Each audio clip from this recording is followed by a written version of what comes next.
ఒంగోలులో ఉన్న ఆశా జ్యోతి ఫౌండేషన్ సేవా కార్యక్రమాలలో ముందుకు దూసుకుపోతోంది. మిలియన్ శానిటరీ నాప్కిన్స్ పేరిట కార్యక్రమాన్ని చేపట్టిన ఆ సంస్థ పేద విద్యార్థినులకు శానిటరీ నాప్కిన్స్లను ఉచితంగా పంపిణీ చేసింది. ఆశా జ్యోతి ఫౌండేషన్ చైర్మన్ జ్యోతి ఆధ్వర్యంలో జరిగిన మిలియన్ శానిటరీ నాప్కిన్స్ కార్యక్రమాన్ని పలువురు ప్రశంసించారు.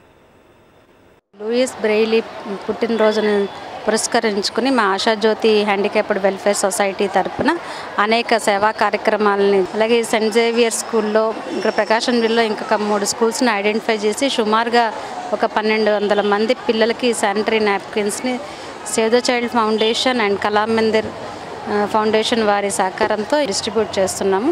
కార్యక్రమానికి సేవ్ ద చైల్డ్ ఫౌండేషన్ నుండి జ్యోతి గారు కూడా వచ్చారు. వారు అక్కడ డల్లాస్లో సేవ్ ద చైల్డ్ ఫౌండేషన్ తరపున ఆశా జ్యోతి నుండి దగ్గర లాస్ట్ ఇయర్ ఒక 1 మిలియన్ ప్యాడ్స్ని ఇవ్వటం జరిగింది. ఆశా జ్యోతి ఫౌండేషన్ హనుమాన్ జంక్షన్లో ఉన్నదాన్ని ఈ ఆర్గనైజేషన్ సపోర్ట్ చేస్తూ ఉంటుంది.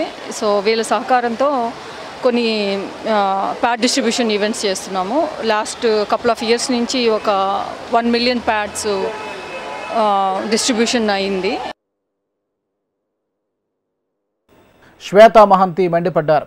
జనాభాకి అనుగుణంగా మంచినీటి కనెక్షన్లు ఇవ్వడంలో నిర్లక్ష్యం వహించిన అసిస్టెంట్ ఇంజనీర్లకు షోకాజ్ నోటీసులు అందించాలని ఆదేశించారు. 2వ విడత పల్లె ప్రగతి కార్యక్రమంలో భాగంగా పెబ్బేరు మండలం యాపర్ల గ్రామంలో పర్యటించారు. ఆ గ్రామంలో డంపింగ్ యార్డు నిర్మాణం, శ్మశాన వాటిక, మరుగుదొడ్ల నిర్మాణం, ఇంకుడు గుంతల నిర్మాణం వంటి పలు అంశాలను గ్రామస్తులను అడిగి తెలుసుకున్నారు. నువ్వు కానీ వాళ్ళకి మేము చికెన్ సెంటర్ అనేది ఇట్లా నీళ్ళు స్టోరేజ్ ఉండేది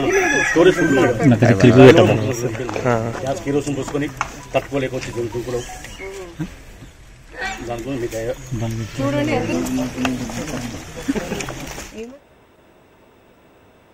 కరీంనగర్ జిల్లా జమ్మికుంట పట్టణంలో ఎంపీఆర్ గార్డెన్లో ఆటో డ్రైవర్లకు ట్రాఫిక్పై అవగాహన సదస్సు నిర్వహించారు. ఈ కార్యక్రమంలో Karimnagar ACP traffic Shankar Raj, Huzurabad ACP శ్రీనివాస్తో పాటు Jammikunta CI Sujan Reddy, SI Praveen Raju, SI సత్యనారాయణతో పాటు ఆటో డ్రైవర్లు పాల్గొన్నారు.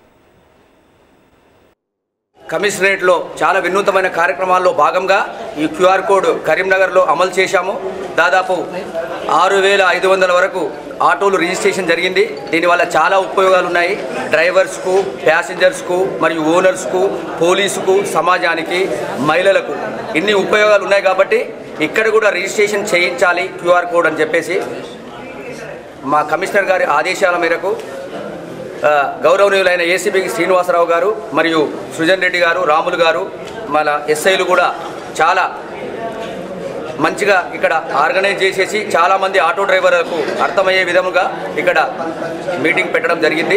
కాబట్టి దయచేసి, ఎందుకోసమంటే మారుతున్న సమాజంలో మార్పు మనతోనే స్టార్ట్ కావాలి. కాబట్టి దయచేసి అందరూ కూడా ఆటో సోదరులు దయచేసి క్యూఆర్ కోడ్ను వినియోగించుకోవాలని, క్యూఆర్ కోడ్ రిజిస్ట్రేషన్ చేసుకోవాలని, సేఫ్ తెలంగాణగా మనము ఉండాలని చెప్పేసి నేను ఈ సందర్భంగా కోరుకుంటున్నాను. Back to news.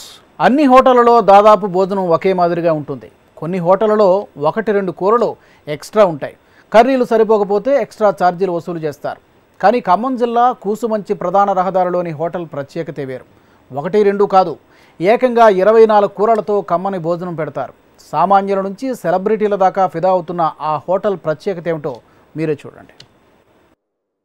సామాన్య ధరకే వంటింటి భోజనాన్ని వండి వడ్డిస్తున్న కూసుమంచి నాగన్న హోటల్పై ప్రత్యేక కథనం.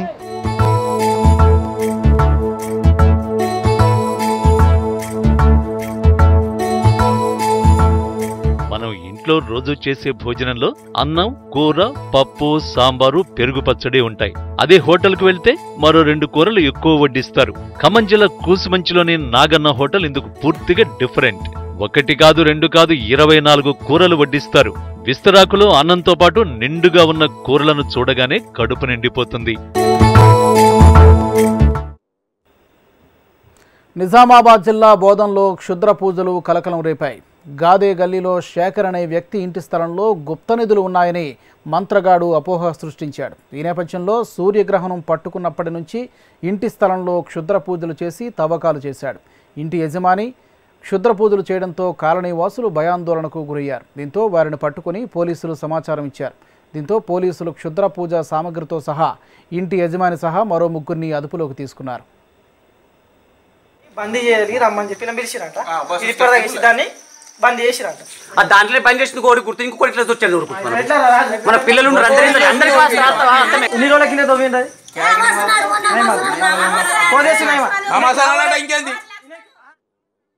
ముందు మేము సెప్టిక్ ట్యాంక్ రింగ్స్కి గుంత తీసి ఫస్ట్ స్టార్ట్ 3 రోజుల తర్వాత నుంచి నాకు కలర్ పడడం స్టార్ట్ అయింది.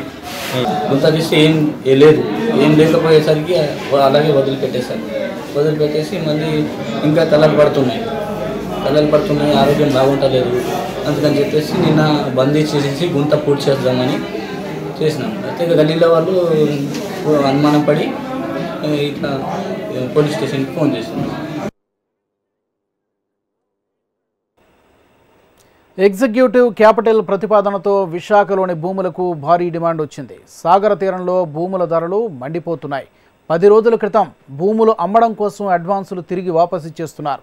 పరిపాలనా రాజధాని అధికారిక ప్రకటన తర్వాత భూముల ధరలు మరింత పెరుగుతాయని భావిస్తున్నారు.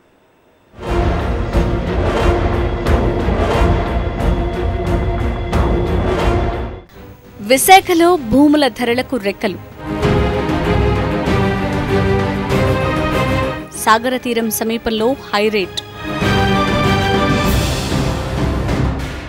ఎగ్జిక్యూటివ్ క్యాపిటల్ ప్రతిపాదనతో భారీ డిమాండ్. విశాఖపట్నం పరిపాలన రాజధానిగా ప్రభుత్వం ప్రతిపాదించడంతో ఇక్కడి భూములకు ఎప్పుడూ లేనంత డిమాండ్ వచ్చింది. భూముల ధరలు ఒక్కసారిగా పెరిగాయి. రోజురోజుకు భూముల ధర మండుతోంది. వైజాగ్ రాజధాని అవుతుందన్న ప్రచారం నేపథ్యంలో రైతులు, భూముల యజమానులు అలర్ట్ అయ్యారు. వారం 10 రోజుల క్రితం భూముల అమ్మకాల కోసం తీసుకున్న అడ్వాన్సులను తిరిగి ఇచ్చేస్తున్నారు. విశాఖ ఎగ్జిక్యూటివ్ క్యాపిటల్గా అధికారిక ప్రకటన వెలువడ్డ తర్వాత భూముల రేట్లు 3 పెరుగుతాయని భావిస్తున్నారు. కాపులుపాడ, ఋషికొండ ప్రాంతాల్లో రాజధాని ఏర్పాటవుతుందని ప్రచారం జరుగుతుండటంతో ఈ ప్రాంతాల్లో ల్యాండ్ రేట్లు హైక్ అవుతున్నాయి. ఇప్పటికే రియల్టర్లు, ల్యాండ్ లార్డ్స్ విశాఖలో వాలిపోయారు. భూముల క్రయ విక్రయాలపై మంతనాలు జరుపుతున్నారు. విశాఖలో ఇన్సైడర్ ట్రేడింగ్ జరుగుతుందన్న ఆరోపణలని స్థానిక ఎంపీ ఎంవివి సత్యనారాయణ కొట్టిపారేస్తున్నారు. సీఎం జగన్ మద్దతుదారులు 1 ఎకరా భూమి కూడా కొనుగోలు చేయలేదని స్పష్టం చేస్తున్నారు. రాజధానికి వైజాగ్ అనువైన ప్రాంతమని చెప్తున్నారు. అమరావతిలో క్యాపిటల్ పెట్టినప్పుడు ఇన్సైడ్ ట్రేడింగ్ జరిగింది. దారుణంగా ప్రజల దగ్గర ఎవరైతే పట్టా భూముల దగ్గర వాళ్ళు కొనేసి అవన్నీ కూడా వాళ్ళు చేస్తున్నారు. ఇక్కడ ఈవేళ ప్రకటన వచ్చే వరకు కూడా ఏ ఒక్కరికే ముందు లీక్ చేయటం కానీ ఇక్కడ ఇన్సైడ్ ట్రేడింగ్ కానీ చేయటం లేదు. ఎవరైనా మన ముఖ్యమంత్రి గారు జగన్మోహన్ రెడ్డి గారు కానీ వాళ్ళ టీంలో ఎవరైనా సరే 1 ఎకరం భూమి కూడా కొన్నట్టు ఇక్కడ ప్రూవ్ చేస్తే మేము దేనికైనా సిద్ధపడతాం. ఇక్కడ నేను బిల్డర్గా గత 20 సంవత్సరాల నుంచి ఉన్నాను. ఇక్కడ సాధారణంగా ఇక్కడ విశాఖపట్నంలో పరిస్థితులన్నీ బాగుంటాయి. చాలా నెమ్మదస్తులు, చాలా మంచి వ్యక్తులు. భోగాపురం ప్రాంతంలో భూముల రేట్లకు రెక్కలొచ్చాయి. గతేడాది భోగాపురం ప్రాంతంలో రిజిస్ట్రేషన్ విలువ కంటే తక్కువ ధరకు భూముల అమ్మకం జరిగింది. 10 రోజుల్లో మొత్తం పరిస్థితి మారిపోయింది. రియల్ భూమి ప్రచారం జోరుగా సాగుతోంది. కాపులుప్పాడ అంటే ఆల్రెడీ ఉన్నటువంటి స్పెక్యులేషన్స్, ఇది కాపులుప్పాడ, భీమిలి, అటు భోగాపురం వైపుగా రాజధానికి అటు ముఖ్యమంత్రి నివాసం కానీ లేదా సచివాలయం కానీ ఏర్పాటు చేస్తారన్న వదంతులు వ్యాపిస్తుండటంతో ముఖ్యంగా ఆ ఏరియాల్లో భూముల ధరలు అమాంతం పెరిగిపోయాయి గతంలో. ఇవి ఇప్పటివరకు ఉన్న మన ఊరు మన వార్తల విశేషాలు. వార్త ఆగదు, నిజం దాగదు. Keep watching HM TV.